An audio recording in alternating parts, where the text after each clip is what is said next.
সুনামগঞ্জ একটি হাওড় অঞ্চল। এই এলাকায় লোডশেডিং অনেক বেশি পরিমাণে হয়। তো আপনি কি জানেন সুনামগঞ্জের কোন কোন জায়গায় বেশি লোডশেডিং হয়? তো চলেন দেখে আসি এরকম 5টি জায়গা যে জায়গায় সবচেয়ে বেশি লোডশেডিং হয়। নাম্বার 5, ধর্মপাশা উপজেলা। এই উপজেলায় দিনে 7 থেকে 8 বার লোডশেডিং হয়, আর এটি মাসে দাঁড়ায় 250 বার, বছরে দাঁড়ায় প্রায় 2000 বার। নাম্বার 4, তাহিরপুর উপজেলা। আর এই উপজেলায় দিনে 8 থেকে 9 বারের মতো লোডশেডিং হয়ে থাকে, মাসে প্রায় 270 বারের মতো লোডশেডিং হয়ে থাকে, বছরে প্রায় 2500 বারের মতো লোডশেডিং হয়ে থাকে। নাম্বার 3, শান্তিগঞ্জ উপজেলা।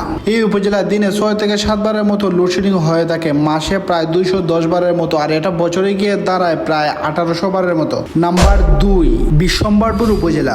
এই উপজেলায় সদর এলাকা বাদে গ্রাম অঞ্চলের এলাকায় দিনে 8 থেকে 10 বার লোডশেডিং হয়ে থাকে, মাসে প্রায় 310 বারের মতো লোডশেডিং হয়ে থাকে, বছরে সেটিকে দ্বারা 3000 বারের মতো। নাম্বার 1, দিরাই এবং শাল্লা উপজেলা। সুনামগঞ্জের ভিতরে সবচেয়ে বেশি লোডশেডিং হয়ে থাকে এই দুইটি উপজেলায়, দিনে প্রায় 12 থেকে 13 বার, মাসে প্রায় 330 বারের মতো, আর বছরে সেটিকে দাঁড়ায় প্রায় 4500 মতো। এইভাবে কম বেশি করে সুনামগঞ্জের প্রত্যেকটি উপজেলায় প্রত্যেকটি ইউনিয়নের লোডশেডিং হয়ে থাকে। তার একমাত্র কারণ হচ্ছে হাওড় এলাকা অবহেলিত এলাকা।